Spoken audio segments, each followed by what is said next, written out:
Hello everyone, welcome to my show. I'm the Empath, and today we have Babble.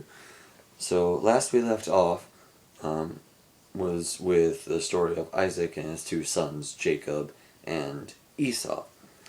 So picking up in Genesis chapter 27, and Isaac blesses Jacob.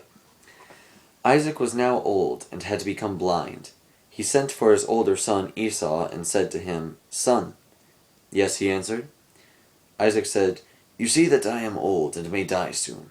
Take your bow and arrows, go out into the country, and kill an animal for me. Cook me some of that tasty food that I like, and bring it to me. After I have eaten it, I will give you my final blessing before I die." While Isaac was talking to Esau, Rebekah was listening. So when Isaac went out to hunt, she said to Jacob, "I have heard your father say to Esau, 'Bring me an animal and cook it for me. After I have eaten it, I will give you my blessing in the presence of the Lord before I die. Now, son," Rebekah continued, "listen to me and do what I say. Go to the flock and pick out 2 young goats, so that I can cook them and make some of that food your father likes so much. You can take it to him to eat, and he will give you his blessing before he dies." But Jacob said to his mother, "You know that Esau is a hairy man, but I have smooth skin. Perhaps my father will touch me and find out that I am deceiving him. In this way I will bring a curse on myself instead of a blessing." His mother answered, "Let any curse against you fall on me, my son. Just do as I say and go out and get goats for me."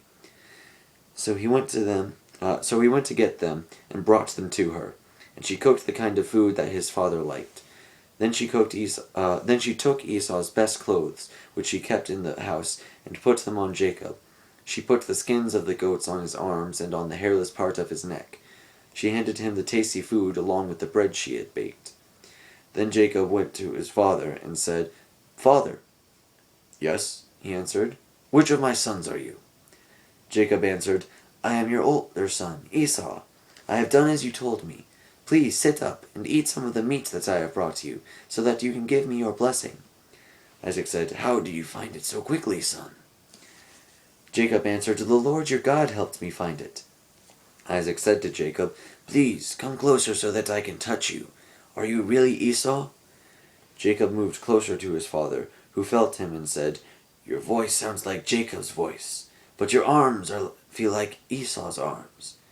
He did not recognize Jacob, because his arms were hairy like Esau's. He was about to give him his blessing, but asked again, "Are you really Esau?" "I am," he answered. Isaac said, "Bring me some of the meat. After I eat it, I will give you my blessing." Jacob brought it to him, and he also brought him some wine to drink. Then his father said to him, "Come closer and kiss me, son." As he came up to kiss him, Isaac smelled his clothes, so he gave him his blessing. He said, "The pleasant smell of my son is like the smell of a field which the Lord has blessed. May God give you dew from heaven, and make your fields fertile. May he give you plenty of grain and wine. May nations be your servants, and may peoples bow down before you. May you rule over all your relatives, and may your mother's descendants bow down before you. May those who curse you be cursed, and may those who bless you be blessed." Esau begs for Isaac's blessing. We're still in 27. Okay. Just making sure I hadn't missed it. Isaac finished giving his blessing, and as soon as Jacob left, his brother Esau came in from hunting. He also cooked some tasty food and took it to his father. He said, "Please, father, sit up and eat some of the meat that I have brought you, so that you can give me your blessing." "Who are you?" Isaac asked. "Your older son, Esau," he answered. Isaac began to tremble and shake all over, and he asked, "Who was it then who killed an animal before you came?" "Who was it who killed an animal and brought it to me? I ate it just before you came. I gave him my final blessing, and so it is his forever." When Esau heard this, he cried out loudly and bitterly, and said, "Give me your blessing also, father." Isaac answered, "Your brother came and deceived me. He has taken away your blessing." Esau said, "This is the second time that he has cheated me. No wonder his name is Jacob. He took my rights as the firstborn son, and now he has taken away my blessing. Haven't you saved a blessing for me?" Isaac answered, I have already made him master over you, and I have made all his relatives his slaves. I have given him grain and wine. Now there is nothing that I can do for you." Esau continued to plead with his father. "Do you have only one blessing, father? Bless me too, father." He began to cry. Then Isaac said to him, "No dew from heaven for you, no fertile fields for you. You will live by your sword, but be your brother's slave. Yet when you rebel, you will break away from his control." Esau hated Jacob because his father had given Jacob the blessing. He thought the time to mourn my father's death is near. Then I will kill Jacob. But when Rebekah heard about Esau's plan, she sent for Jacob and said, "Listen to your brother listen, your brother is give me a moment. Listen, your brother Esau is planning to get even with you and kill you. Now, son, do what I say. Go at once to my brother Laban in Haran, and stay with him for a while, until your brother's anger cools down, and he forgets what you have done to him. Then I will send someone to bring you back. Why should I lose both of my sons on the same day?" Isaac sends Jacob to Laban. Rebekah said to Isaac, "I am sick and tired of Esau's foreign wives. If Jacob also marries one of these Hittite girls, I might as well die." Chapter 28. Isaac called Jacob, greeted him, and told him, "Don't marry a Canaanite girl. Go instead to Mesopotamia, to the home of your grandfather Bethuel, and marry one of the girls there, one of your uncle Laban's daughters.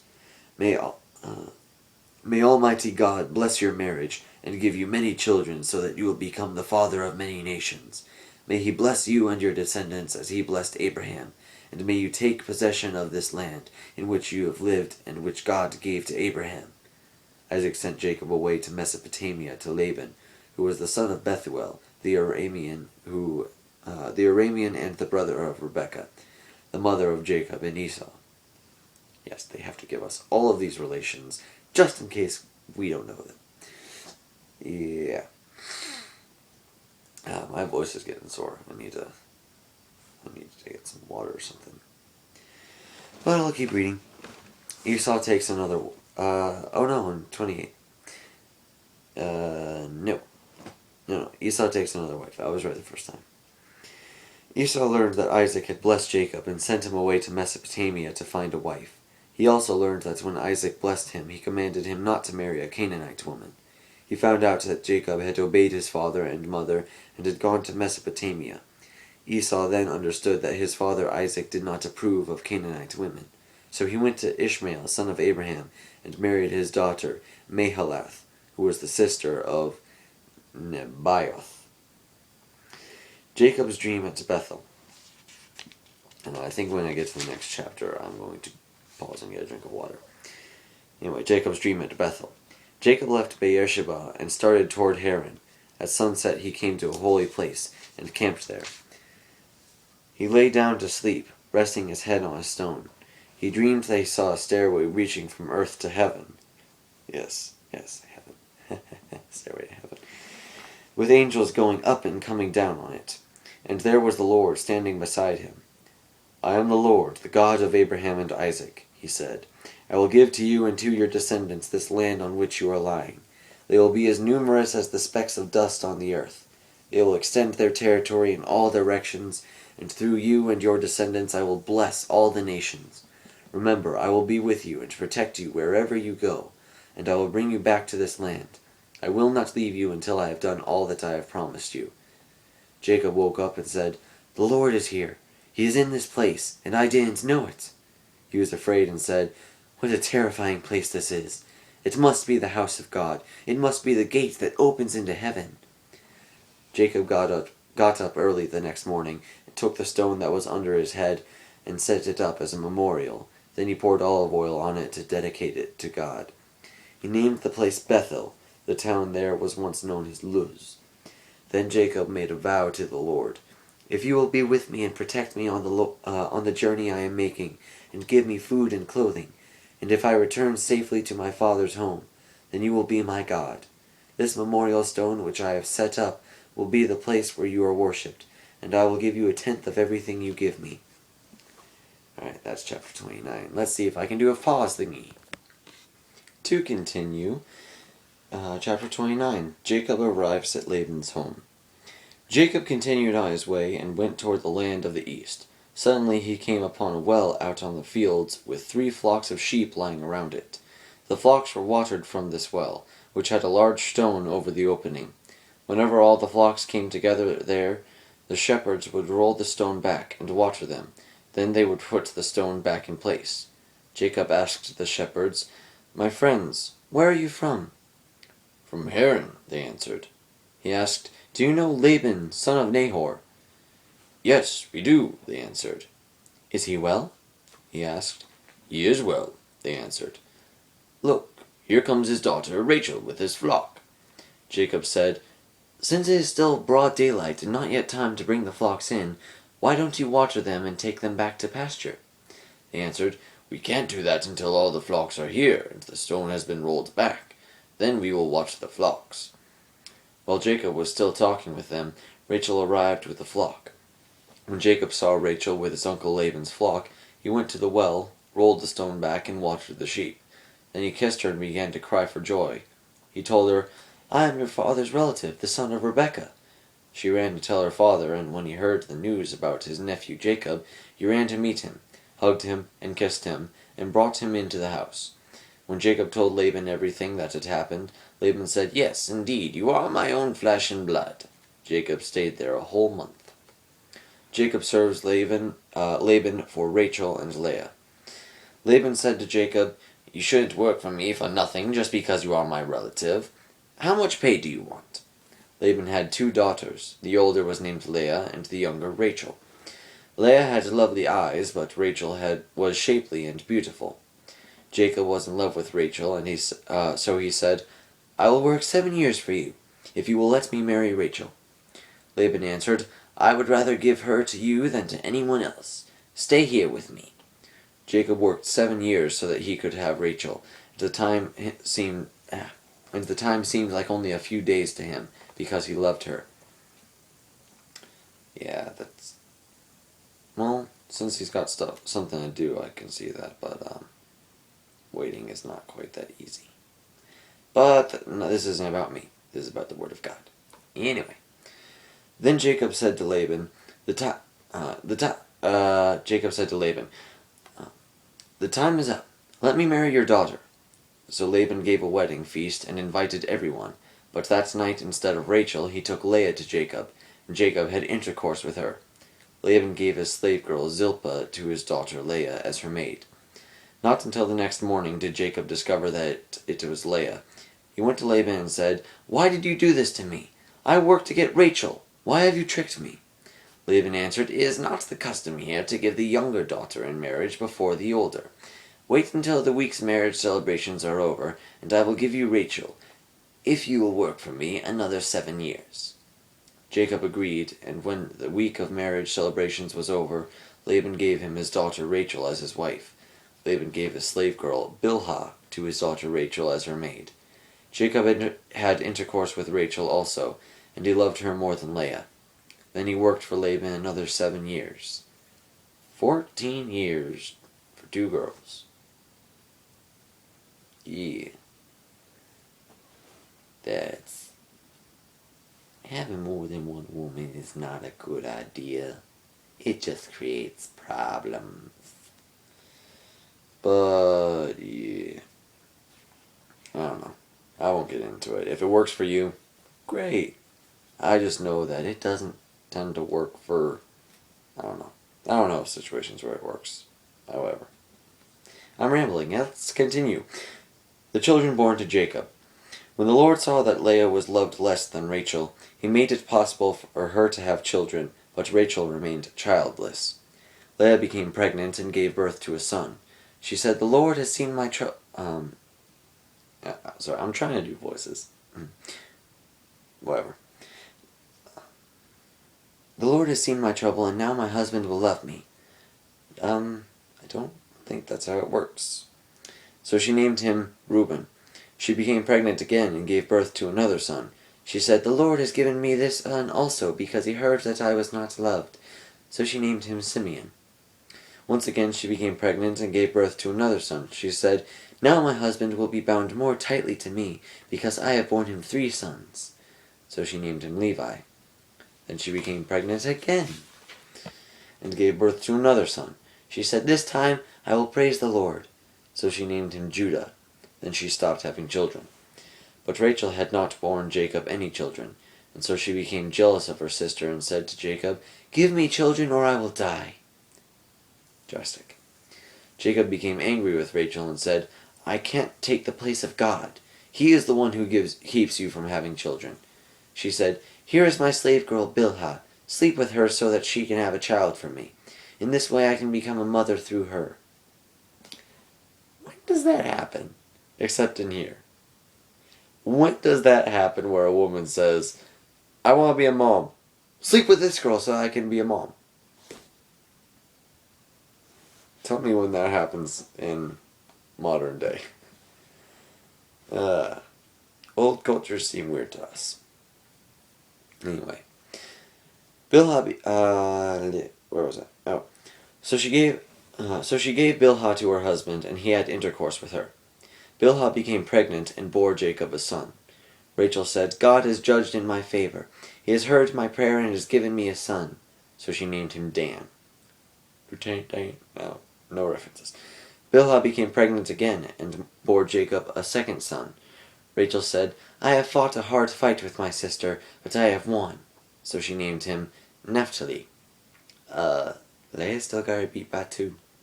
When Leah realized that she had stopped having children, she gave her slave girl Zilpah to Jacob as his wife. Then Zilpah bore Jacob a son.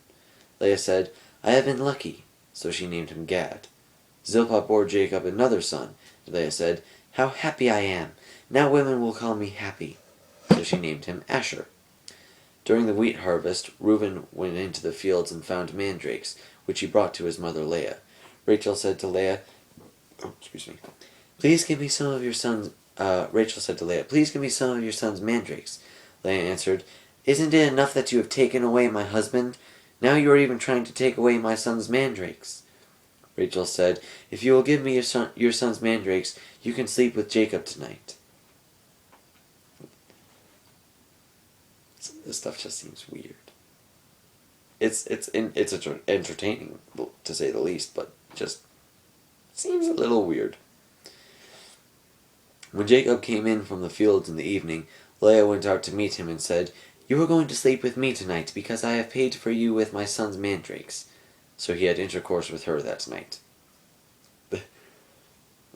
Just gonna keep going. God answered Leah's prayer, and she became pregnant and bore Jacob a 5th son. Leah said, "God has given me my reward, because I gave my slave to my husband." So she named her son Issachar. Leah became pregnant again and bore Jacob a 6th son. She said, "God has given me a fine gift. Now my husband will accept me, because I have borne him 6 sons. So she named him Zebulun. Later she bore a daughter, whom she named Dinah. Then God remembered Rachel. He answered her prayer and made it possible for her to have children. She became pregnant and gave birth to a son. She said, "God has taken away my disgrace by giving me a son. May the Lord give me another son." So she named him Joseph. Jacob's bargain with Laban. After the birth of Joseph, Jacob said to Laban, "Let me go so that I can..." Okay. Sorry, I have to figure out who goes to who. "Let me go so that I can return home. Give me my wives and children that I have earned by working for you, and I will leave. You know how well I have served you." Laban said to him, "Let me say this. I have learned by divination that the Lord has blessed me because of you. Name your wages, and I will pay them." Jacob answered, "You know how I have worked for you, and how your flocks have prospered under my care. The little you had before I came has grown enormously, and the Lord has blessed you wherever I went. Now it is time for me to look out for my own interests." "What shall I pay you?" Laban asked. Jacob answered, "I don't want any wages. I will continue to take care of your flocks if you agree to this suggestion. Let me go through all your flocks today and take every black lamb and every spotted or speckled young goat. That is all the wages I want.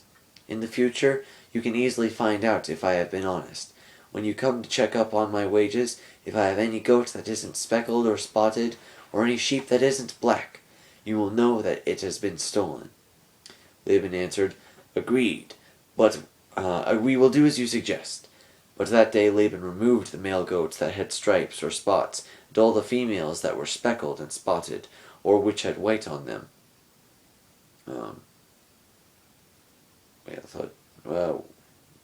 Alright. He also removed all the black sheep. He put his sons in charge of them, and then went away from Jacob with this flock as far as he could travel in 3 days. Jacob took care of the rest of Laban's flocks. Jacob got green branches of poplar, almond, and plane trees and stripped off some of the bark, so that the branches had white strips on them. He placed these branches in front of the flocks at their drinking troughs. He put them there because the animals mated when they came to drink. So when the goats bred in front of the branches, they produced young that were streaked, speckled, and spotted. Jacob kept the sheep separate from the goats, and made them face in the direction of the streaked and black animals of Laban's flock. In this way he built up his own flock and kept it apart from Laban's. When the healthy animals were mating, Jacob put the branches in front of them at the drinking troughs, so that they would breed among the branches. But he did not put the branches in front of the weak animals. Soon Laban had all the weak animals, and Jacob all the healthy ones. In this way Jacob had become very wealthy. He had many flocks, slaves, camels, and donkeys. Jacob, he is a clever man. But this is where we end for now. Right at the end of Genesis 30. So, yeah. In short, Jacob tricked the dad, Isaac, so that he got the father's blessing. So again, he has cheated his brother out of his birthright, as it were. And then went to work for Laban, got married. They've had 11 kids, if I'm counting correctly. Yes? Yeah, because Leah bore him 6. Each of the slaves bore him 2, which brings up to 10. And Rachel has borne him Joseph. And then he was really smart with the sheep, being like, "Okay, you're going to take all the sheep away that I asked you to give me. So I'm going to be clever with how your sheep do their mating thing, and they're going to produce sheep that come to me. And you're left with a bunch of weak sheep." He's clever. He is a clever man. But yeah. So I intend to make another Bible Babble tomorrow. I'm hoping to keep up doing this daily, because I think that it's part of my calling, to do this sort of thing, and hopefully by reading my Bible daily, that will, I don't know, I feel like that will do me some good, and do y'all some good, if you're bothering to listen and watch right now. So, thanks for watching, like and favorite if you enjoyed, subscribe to become a VIP today, and I will see you all next time. Have a great day.